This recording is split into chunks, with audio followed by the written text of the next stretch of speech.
Kung isa kang small YouTuber na minsan ay naisip kung may pag-asa pa ba talaga sa YouTube, panoorin mo muna ang video na ito bago ka sumuko.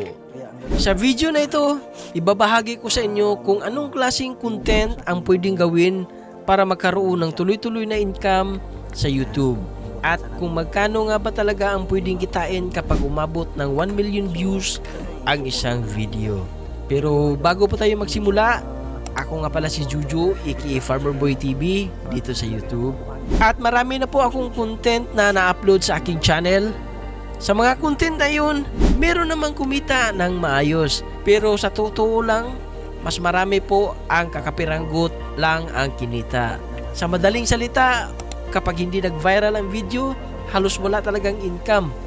At sigurado akong marami po sa inyo ang nakaka-relate dito. Kaya minsan napapaisip ka talaga, may mali ba sa ginawa ko? Or may pag-asa pa ba ang channel ko? Bilang isang YouTuber, aaminin ko sa inyo mga idol, wala naman talaga tayong ibang minimiti dito kundi ang kumita at makatulong sa pamilya. Dahil dyan, sinubukan ko ang iba't ibang klaseng content. Nag-umpisa ako sa daily life vlog, backyard farming, meron din tayong fishing adventure, travel around the province kahit limitado lang, murang mukbang, kaunting comedy, tutorial, politics, at ang pinakalitis ay ang DIY content. Pero alam niyo mga idol, iilan lang talaga sa mga yan ang nagkaroon ng matataas na views at maayos na kita. At mamaya sa video na ito, i-reveal ko kung magkano ang kinita ko sa isang video na umabot ng halos 1 million views. Disclaimer lang mga idol ha, hindi ko ito ibinabahagi para magyabang, kundi para makapag-inspire at para ipakita na may pag-asa pa, lalo na sa ating mga small content creator dito sa YouTube. At bago tayo magpatuloy, kung hindi ka pa nakapag-subscribe, pindutin mo na yan, subscribe button, libre po yan mga idol. At ito po ang tinutukoy kong video, ang GCash G-Loan video na umabot ng halos 1 million views sa channel natin. Para sa akin, hindi po ito perpektong gawa, utal-utal na pagsasalita dahil pure Bisaya po ako. Wala talaga akong confident doon, pero tinuloy ko pa rin ang pag-upload. Habang pataas ng pataas ang views, hindi na rin naiiwasan ang pambabas. Mga masasakit na salita, mga negatibong komentong nababasa ko, pero marami rin namang nag-advise na i-ignore na lang. Kaya ganun talaga, move on lang. At gawin na lang nating inspiration para sa pamilya at sa kinabukasan nila. Ngayon, paano ko nga ba ito ginawa? Faceless video lang ito mga idol. Hindi ako nagpapakita dahil noon ay nagsisimula pa lang ako. Simple lang ang ginawa ko. Nag-screen record lang ako sa cellphone. Ipinapakita ko kung paano mag-loan sa GCash. Gumawa ako ng simpleng script para sa voiceover. Noong time na yun, wala pa akong microphone condenser. Built-in mic lang sa cellphone ang ginamit ko. Wala rin akong computer kaya mano-mano kong isinulat ang script at wala pa akong kaalam-alam sa mga AI tools. At sa totoo lang mga idol, hindi rin ako bihasa sa pag-i-edit. Pero hindi ko inakala na mag-viral pala ito. Ngayon ang tanong ng lahat, magkano nga ba talaga ang kinita ko sa isang video?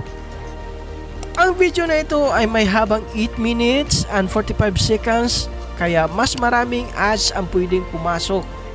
As of now, meron na po siyang 956,000.8 views at meron siyang RPM na $7.60 per 1,000 views. Sa total mga idol, ang revenue niya ay may $7,274.60. Hindi masama, hindi rin biro. At higit sa lahat, hindi ko talaga inakala na mangyayari ito. At hanggang ngayon, kahit nagkaroon na tayo ng strike, ito pa rin ang patuloy na kumikita. Hindi man gaanong malaki araw-araw, pero at least meron. Ngayon, ano nga ba ang punto sa video na ito? Simple lang mga idol, gumagana pala ang faceless video. Lalo na para sa ating mga small content creator. Hindi man agad-agad pero sa long run, uusan pala. At minsan hindi mo namalayan na iyon na pala ang video na magbibigay ng swerte sa iyo. Ngayon, sa tanong na, ano ang magandang content para magkaroon ng magandang revenue o kita? Para sa akin, mas maganda talaga sa YouTube ang tutorial content. Pero hindi rin naman pwedeng tutorial lahat. Minsan, nauubusan din tayo ng topic. Hindi tayo perpekto. Ang mahalaga, lahat ng content ay may chance na kumita at mag-viral. Basta may tiwala lang sa sarili, mga idol. Ngayon, may nagtanong, Idol, malaki na pala ang kinita mo sa YouTube. Sigurado, marami ka nang naipon at naipundar. Nako, sa totoo lang mga idol, nakakaedad na rin tayo. Mahal ang mga bilihin ngayon at may pamilya na rin tayong binubuhay. Gustuhin ko mang ipunin lahat ng aking kinita dito sa YouTube, pero hindi talaga laging possible.